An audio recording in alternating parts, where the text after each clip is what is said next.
Hello there, my name is Thomas O'Regan and I'm a professional property investor here in Australia. Now, I'm not trying to have a crack at buyer's agents, but I'm having a crack at buyer's agents today.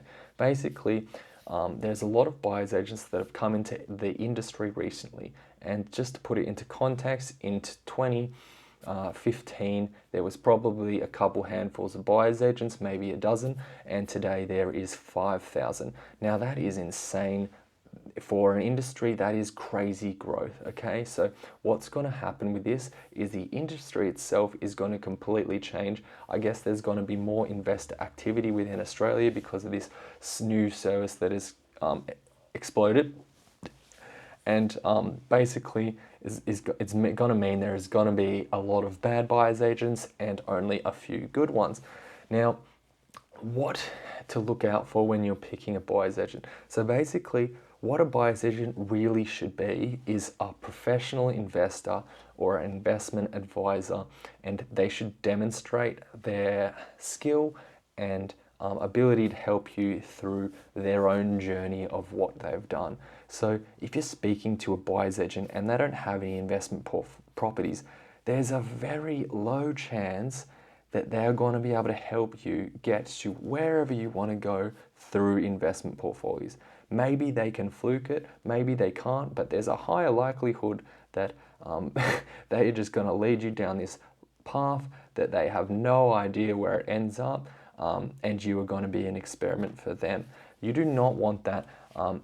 If you are taking advice from anyone about anything, you should be taking advice from someone on the topic that you are talking about. They should have been successful and done it and continue to still be doing it for their advice to be relevant to you. And again, it's even if someone has done something that you consider successful in one aspect or area, maybe that's business, it doesn't necessarily mean that they are going to give you the right advice. Because they may have done that 50 years ago or 20 years ago or 30 years ago, and that advice, how they did that, may no longer be relevant. So even if you were to get advice from that person, it would obviously still be far better than getting advice from a person who's quite literally never done that.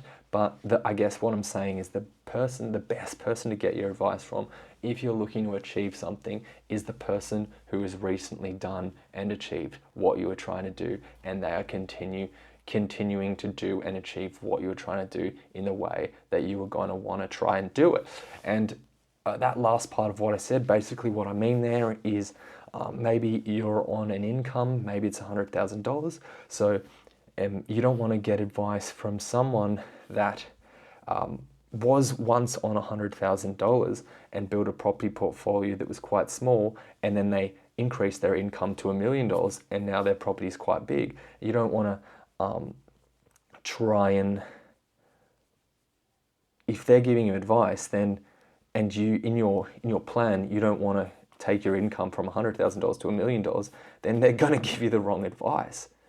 But if you could find someone that is on $100,000 and has got to where you want to be and they are still on $100,000, then that's probably the perfect person for you to get your advice from. Now, obviously, to find that person, it's going to be extremely hard, but what I'm saying, I guess what I want to stress here is the most important part is, if you're going to get advice from someone, at least make sure that whatever they are recommending to you, that they have done it and they are doing it themselves. See you guys next time. Bye.